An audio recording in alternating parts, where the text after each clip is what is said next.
Hey guys, Audrey Wise. I'm a realtor here in the Asheville area, and today I wanted to talk to you real quick about some seller etiquette and what are some things that sellers need to keep in mind when they're doing showings, and then also once they're under contract and they're getting ready to close. So I'm going to jump into that in just a minute, so stick around.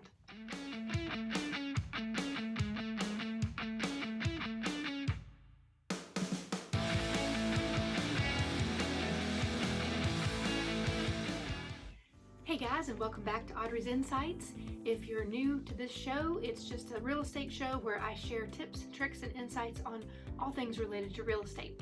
And today I'm going to talk a little bit about seller etiquette. Some of these things may be common sense to you, but trust me, they are not common sense to a lot of people. So the first thing I wanted to touch on is obviously, like I said, it's not so obvious to a lot of people, but when you're showing your house, you as the seller want to leave for the showings. You do not need to stay at the house. You want the buyers and the realtors that are bringing the buyers to feel comfortable in having conversations openly about what they may or may not like about your home. It just makes it very awkward if you as the seller stay there during a showing. So you want to leave for your showings. Second thing that is not always so obvious is put the toilet lids down. Not only the seat, but also the lid. Homes show much better when the toilets are closed. Another thing is dirty dishes in the sink. Even if they're all piled into the sink waiting to be washed, that is still not ideal. You want to go ahead and have them washed and put away.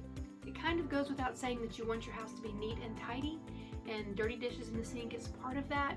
But again, like I said, not everybody thinks about that. And I know a lot of people may not have time because showings are definitely an inconvenience for a lot of people.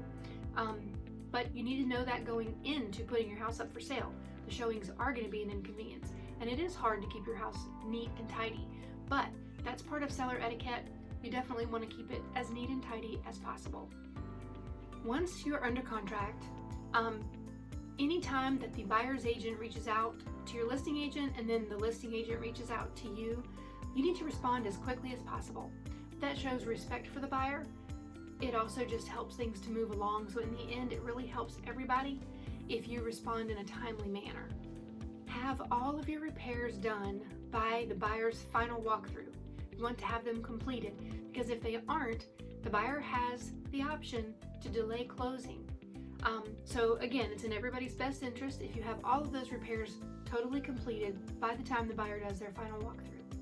You also want to make sure that your house is totally empty and totally clean by the time they do the final walkthrough. You want to make sure you are completely moved out. I have been in an experience before where the seller was still moving stuff out of the house during the buyer's final walkthrough. That is not okay. Everything needs to be out. The fridge needs to be clean. The house needs to be clean by the time the buyer goes for their final walkthrough. If the buyer's walkthrough is the day of closing, that makes it easier for you as the seller, but sometimes the buyer does their final walkthrough the day before closing, which means you may need to be completely moved out a whole day ahead of time. You may have to stay in a hotel for a couple of nights in order to do that, but that is your responsibility as the seller to have everything completely moved out and to have your home nice and clean for when the buyer does their final walkthrough. That'll keep everything on track and gives you much more chance of your property closing on time. Hope those tips were helpful. If so, please give me a thumbs up and consider subscribing so you don't miss weekly real estate insights.